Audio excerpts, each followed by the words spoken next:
In this video, I continue my amazing adventures on Jeju Island, starting with this amazing restaurant. Gingy? 킹이 개. Gingy is like crab. the crab. 오케이. Yeah. 근데 요런 애들 그다음에 하트 Heart. 아이고 저 성게알이 뭐죠? 성게알이? Sea urchin, no? Sea urchin. Sea urchin. Oh, sea urchin. Oh. 오케이. Sea urchin. 아이스. Island, yeah. 네. Iced sea urchin. 아이스. 그러니까 It's a frozen sea urchin. 제주도를 표현한 거라고. 제주도, this is 그 Jeju 바닷속에 Island. Beautiful. 바닷속에 서식하는 애들로 이렇게 하고 This is amazing. Oh my god. Pretty, right? So fresh. We went for a drive in this beautiful forest, and it's amazing that such a small island has such diversity. Speaking of diverse things to see and do on Jeju, here is the Hello Kitty Museum. I've loved Hello Kitty since I was a kid, so this was a real treat.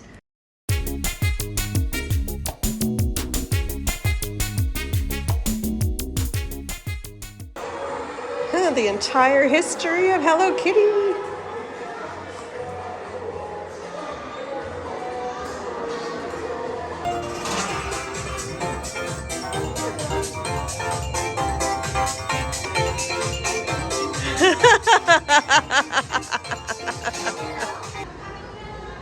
Now I'm in the Hello Kitty Museum on Jeju Island. I grew up loving Hello Kitty, so this is a huge treat.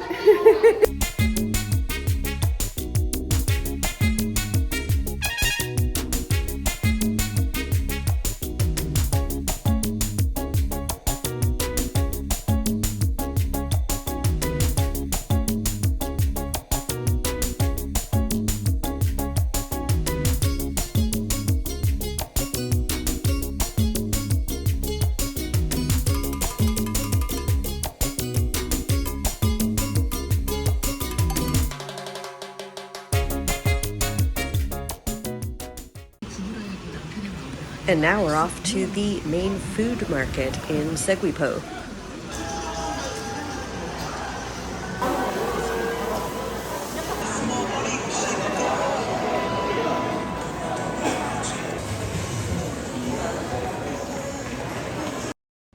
This was the best seafood pancake I've ever tasted. I stood here in line, watched her prepare it fresh, and then ate it immediately afterwards.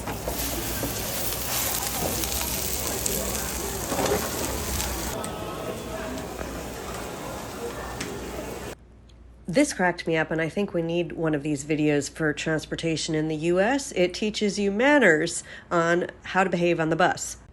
There's everything from not bumping into passengers to being quiet on your cell phone, giving your seat to the elderly, and not eating smelly food. I really like these little gyms in the park. This street is named after the artist, and it's just wonderful to walk up or down. It's delightful. It's got cute little shops, even some local artisans selling things, and a wonderful restaurant that I gave a try.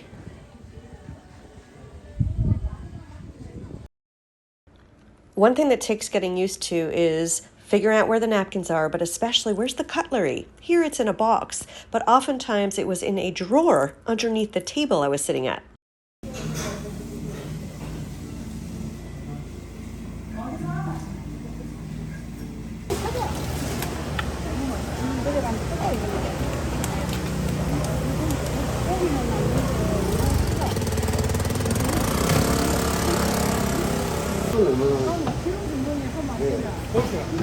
I decided to get some Gimbap because, you know, the extraordinary Woo Yang Woo, I think took place in Jeju, and I just want some of what she ate. And I chose this hole-in-the-wall place, and it turns out I guess all the locals are there, so I feel really good, and I'm excited to eat it. Gimbap time. I'm trying two kinds. Got way too much food, but gotta try it.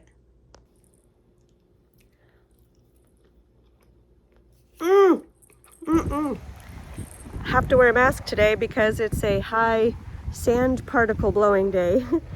And what I'll do for tea, I just took a crazy bus ride where it was amazing. The driver doesn't speak any English, and he tried to leave me at the stop looking at my Google Maps totally in the wrong place, and another passenger spoke a little English, and they helped me get here. Now I have to walk 10 minutes along the highway to get to the tea place, and I found this. I have no idea what it is. What a beautiful temple to find on my way to the tea place. Wow. I had to pay 5,000 won over there to enter, and I love it because the Osulok place I was is awesome and also touristy, and I think there's hardly anyone here. This is a lesser visited one, I guess, which is why I wanted to come and see what the difference is. So that's why I made all this effort.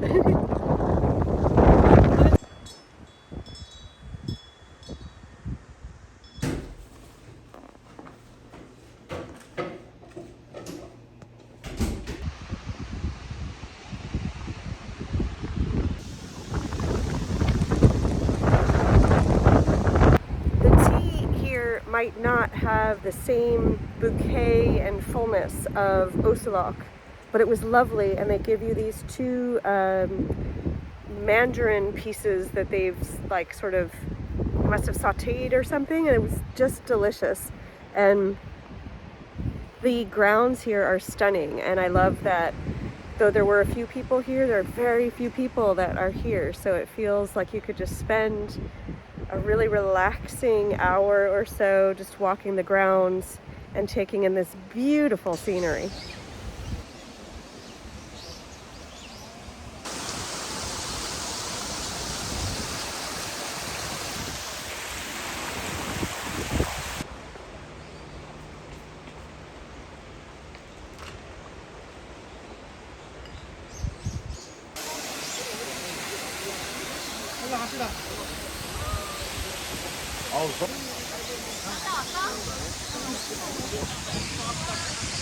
If you can handle a little rock scrambling, this is a great place to just sit on a beautiful day, check out the waterfall, and check out the sea. When I walked back to these women with the buckets, I found that they were chopping up what was in them. I had never seen these kinds of fish or mollusks, and apparently it was lunch. And I wanted to order some, but I had no idea what it was or how to order, and nobody spoke English. And so I eventually just was so like drawn in and interested that I stayed quite some time, and the ladies weren't so happy with me for being there filming and not buying anything. But from what I saw, there were people spending about 50,000 won, which is quite expensive. It's like $40-50, and then sharing. And I found out later that actually the mollusks taste like seawater. So, and they're quite chewy. So I, in the end, was quite glad that I did not order any.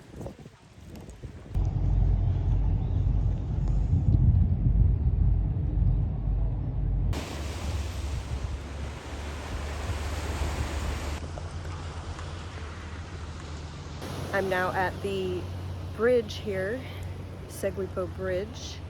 I'll have to look up the right name. I don't think that's the exact name of it. And by chance have caught some of those female divers up diving with no oxygen tank. It's quite impressive.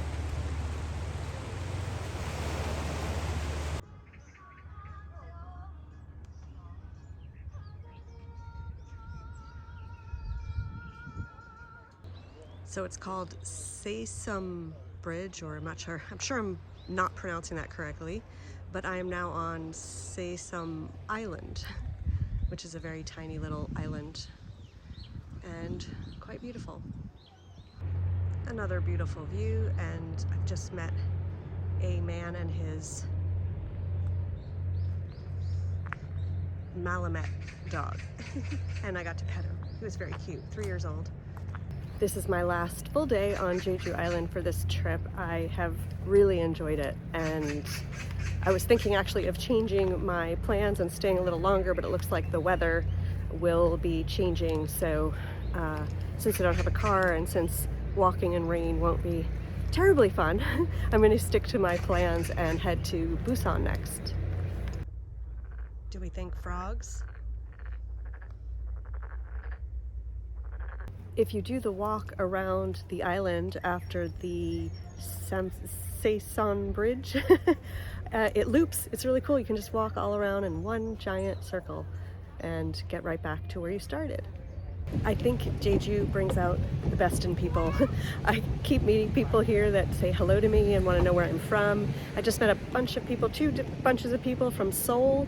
So for all of my thinking that there's no eye contact and they don't talk to strangers, well, here on Jeju they do. So obviously it's just a matter of changing my perspective and seeing them in other places and being able to, as a traveler, I think we carry thoughts and beliefs in our mind that we constantly struggle with and have to shift.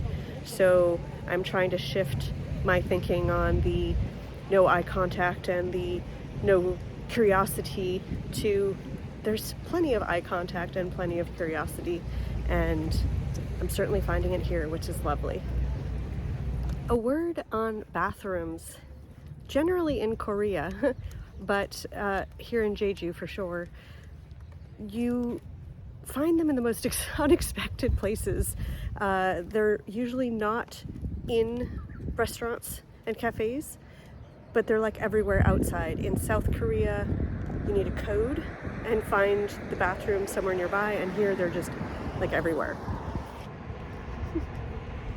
Also, the quality of the bathrooms, they're super clean everywhere I've been, even in subway stations in Seoul.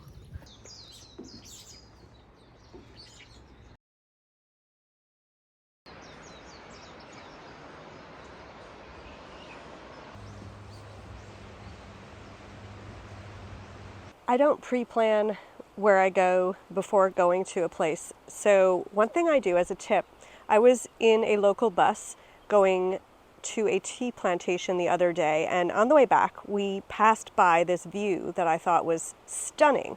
So I dropped a pin on my Google Maps, and because I did that, it was a reminder to come back here, and holy smokes, this is amazing. I haven't even seen all of it yet, but this is stunning. So if you come to Jeju Island and you're in Seogwipo, I've walked here. First I walked to the bridge. I just had a coffee at a great place called Blossom, which has another wonderful view. And then I remembered, I checked my map, I was going to go back into town, and I saw, oh yeah, I have to go to that great view. So here I am. So there's the bridge where I was a little earlier, so you can see the distance I've gone, vaguely. I had to walk up a steep hill to get here too. How about that for a view? Hashtag worth it.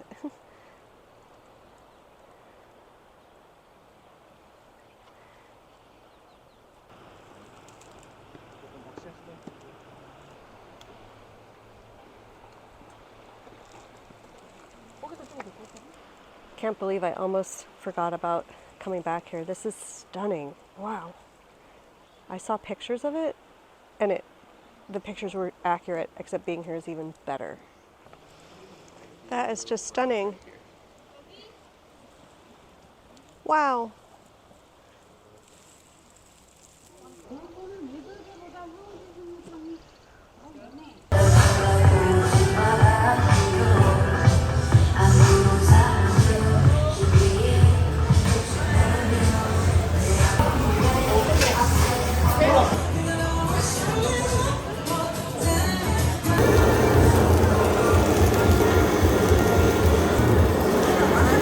On Jeju Island. Should you come? Hell yes. Oh my god, this is an amazing place. It's one of few places that in all of my 6 years of travel I would definitely want to stay for a while, maybe even live here for a while. Absolutely really fun and interesting island. How long should you stay? Well, if it were up to me, I would stay for quite some time, maybe a month. Maybe longer. If you're, on a budget of time and you aren't a full-time traveler, then I would say at least a week, because it is an island, so it's not that big, and bus rides from like north to south could be about an hour and a half, and east to west would be a little bit longer. You could certainly do day tours and catch most of the island, or rent a car is your best bet and see a lot of the island. But it rains a lot, and so if the weather's like this, it's fabulous. But if it's raining and windy, which can happen, then seeing things isn't quite as easy, and the cloud cover will block a lot of the amazing views. How do you get around Jeju Island?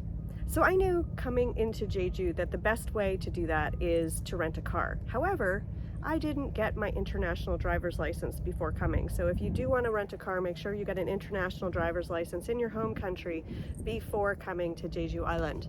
That being said, I was fine. I did a couple of day tours, and then I took local buses. I was told that the schedules were an issue and all these things, and it wasn't so easy. Yeah, it wasn't so easy because everything is in Korean and there's not a lot of English spoken, but apart from that, I managed to find buses. There are apps that you can use that will help you. It may not be perfect, it may not be completely simple, but I did manage to do a lot of travel by myself, by bus, and see some great places on Jeju. Another reason I love Jeju is the people are so friendly. So it was a lot of culture shock for me going to Seoul, especially from Malaysia, where, you know, in Seoul there was little eye contact and not a lot of curiosity, whereas here people make eye contact with me. They often say hello in English. They ask where I'm from. And yesterday, actually at a coffee shop, I actually saw a young Korean man introduce himself. A British man sat next to him and they started conversing. I thought they knew each other, and then I was listening to their conversation a little bit because they were talking about Brexit. And I went over and just said something, and it turned out they didn't know each other, and this was just a nice young man from Jeju Island who felt like conversing with the guy at the table next to him. So really, really lovely, lovely place. What are some of the must-do activities? Well, if you can see the female divers, it's really extraordinary because they are in their like 50s, 60s, 70s, and they dive down to pick seaweed or cultivate seaweed, and they don't wear any oxygen tanks, and they can hold their breath for up to 3 minutes, which is very, very impressive. So definitely see them. Make sure you eat your way through South Korea in general, but everywhere in Jeju has amazing food. And do make sure to do a tour to the east and west of the island. I was here primarily for the Jeju green tea, which I love, and Osulok has some amazing green tea. If you go on a tour, you're going to be really rushed. I went back there by bus, and I spent a good hour or two just enjoying myself and trying a bunch of the different teas, and the way that you try them, as you've seen in my videos on Jeju Island, is absolutely fun. If you haven't seen them, make sure to go back and watch. There are some museums in Jeju Island. They are closed on Mondays, but there is actually a museum for the divers. There is another museum in Seogwipo where you can see there's a local artist, and there's an artisan street, and then a museum dedicated to him and his artwork. So some of the places I didn't get to because I didn't realize till it was too late that the museums are closed on Monday, but I would definitely go back there if I came again, which I'm sure I will. Something that you should not miss, make sure to eat the black pork barbecue, which, as I understand it, is special to Jeju Island. If you've ever had Korean barbecue before, it's a very specific process where they give you a cut of the pork meat, and you have to grill it, and then you have to cut off the skin, and then you have to cut up the pork piece into little strips and grill them some more. It comes with amazing side dishes, and you want to find a place where it's not too oily, but definitely a fun experience to have, and it tastes delicious. How do you get to Jeju? Very easy to get here by flight. Most major cities in South Korea, I think it's, well, from Seoul and Busan, it's a 1-hour flight. You can take a boat, but it is more expensive, and I think it's 4 hours roughly from Seoul and 12 hours from Busan. And it's actually a lot more expensive. I think my flight cost $30 one way, and the boat was like $120 one way. So take your pick, but if you can fly, I would suggest that as a good option. Where should you stay on Jeju? Well, that is a subject of a lot of debate, or I should say it's very difficult to figure out because if you don't want to be wrapped up in all of the bus transit, then I would say stay a few days all over the place. You'll need to stay in Jeju City if you want to get to do some of the day tours that leave from Jeju City Airport. Otherwise, it is going to be quite a long commute. And I stayed in Jeju City, and right now I'm in Seogwipo, which is in the very south. Seogwipo, I guess, is a region, but there's also a city, Seogwipo, that I'm in. So, and that has this is beautiful nature and the bridge and just a waterfall and just a lovely, lovely place. So, but then of course there's the east and the west. So if you wanted to go to like the Osolok tea plantation, you might want to stay further west. And then there's that museum that I mentioned with the divers is out in the east. And there's also, I think, Udo Island out there. So you might want to explore there and stay out on the east. So that's why I think if you have more time, that you should stay a while on Jeju and stay in different places so that you can experience all that it has to offer and the different food options, the different people, and the different scenery. For more on Jeju, make sure to watch my other videos where I covered my entire experience on this wonderful island.